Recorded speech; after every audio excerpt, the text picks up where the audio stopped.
ব্যাস আজকেই হচ্ছে গিয়ে সমস্ত অপেক্ষার অবসান। হঠাৎ করে বাবা মা ফোন করেছিল যে গাছে প্রচুর আম হয়েছে, তো আমাদের তো আম দিতে আসবে করে। তো যেমনি কথা তেমনি কাজ, বাবা মা এসে হাজির হয়ে গেছে। আর যেহেতু আমরা আগের থেকেই মোবাইল কিনে রেখেছিলাম, তো সম্রাট বলল আর দেরি কেন, বাবা মা দুজনেই যখন একসঙ্গে এসেছে, একসঙ্গে পেয়েছি, তো চলো আজকেই আমরা গিফটটা দিয়ে দিই। তো তারপরে কিন্তু এই যে বাবা মা দুজনে বসে এখানে গল্প করছিল মা বাবার সঙ্গে। তো চার মা বাবা এক জায়গায় হয়েছে, প্রচুর গল্প, প্রচুর কথা তো থাকে, তো তারা সেই সবগুলোই করছিল। তো তারপরেই বললাম যে ঘরে আসো। তো ঘরে আসা মাত্রই দেখুন এই যে বাবু আর দাদার সঙ্গে যে কি খেলা করে সেটা আর বলে বোঝাতে পারবো না। এই যে সারাক্ষণ খুনসুটি চলতেই থাকে। তারপরে মা বাবা দুজনকে এক জায়গায় এনে বসালাম।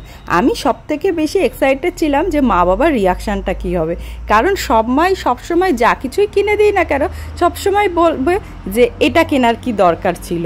দরকারটা কি ছিল সেটা হয়তো আমরা ভালো করে এখন বুঝতে পারি।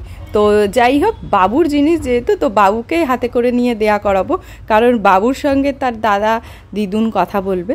তো যাই হোক, তো বাবুকে দিয়ে দেওয়া করাচ্ছি। আর ব্যাগটা দেখে প্রথমে আগে বাবা বলছিল যে কি আর মা তো কিছু না দেখেই হচ্ছে কি দরকার ছিল এইসবে, তো বলা হয়ে গেল।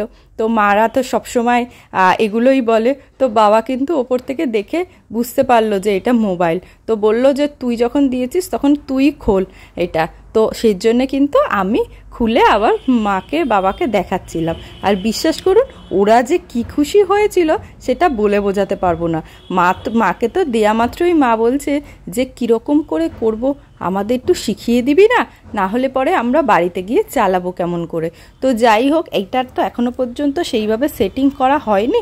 তো বললাম যে আমি সব ঠিকঠাক করে তোমাদেরকে দেব, আজকেই দেব না, তবে হ্যাঁ আমি যখন ওই বাড়িতে যাব তখন তোমাদেরকে এইটা দেব।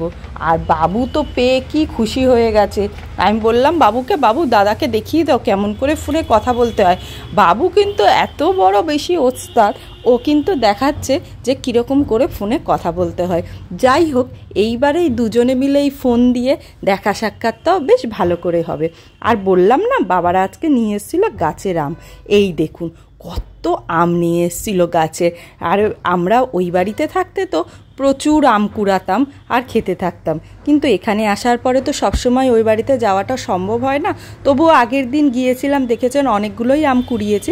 তো আজকে কিন্তু আম প্রায় শেষের পথে বলে কিছু আম এনে দিয়ে গিয়েছিল। তো দেখুন একবার আমাদের গাছের আমগুলোর সাইজ কত বড় বড়। শুধুমাত্র এবার বৃষ্টি হয়নি বলে তাও ছোট সাইজ হয়েছে, এর থেকেও আরও বড় বড় আম হয়। আর দেখুন এই যে কত আম না এনেছে। তো ভাবলাম যে এই আমগুলো এনেছে এবং গাছ পাকা আম, এটার মধ্যে কিন্তু কোনো রকমের কোনো ওষুধ ভেজাল কিচ্ছু নেই।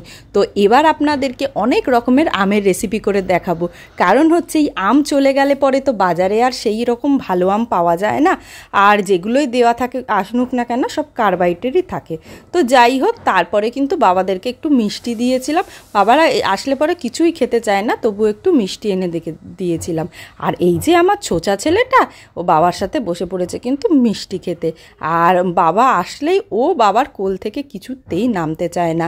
আর সব থেকে খারাপ লাগে কি জানেন, যখন বাবারা চলে যায় তখন এত কান্না কাঁদে যে বাবাদের এখন এখানে আসলেই কিন্তু লুকিয়ে লুকিয়ে বাড়ি যেতে হয়। ওর সাথে দেখা করে টাটা করে কিছুতেই আর বাড়ি যেতে পারে না। তো এই যে দেখুন খাওয়ার পরেই শুরু হয়ে গেছে দুষ্টুমি। এগুলো সবসময়ের জন্য চলতেই থাকে, এই না হলে দাদু নাতির সম্পর্ক। তো ভিডিওটা কেমন লাগলো অবশ্যই জানাবেন। আর আমাদের ভিডিওগুলো যদি ভালো লেগে থাকে তাহলে অবশ্যই লাইক, কমেন্ট অ্যান্ড শেয়ার করতে কিন্তু ভুলবেন না। সবাই ভালো থাকবেন আর সুস্থ থাকবেন। দেখা হচ্ছে খুব তাড়াতাড়ি পরের কোনো ভিডিওতে। ততক্ষণের জন্যে টাটা।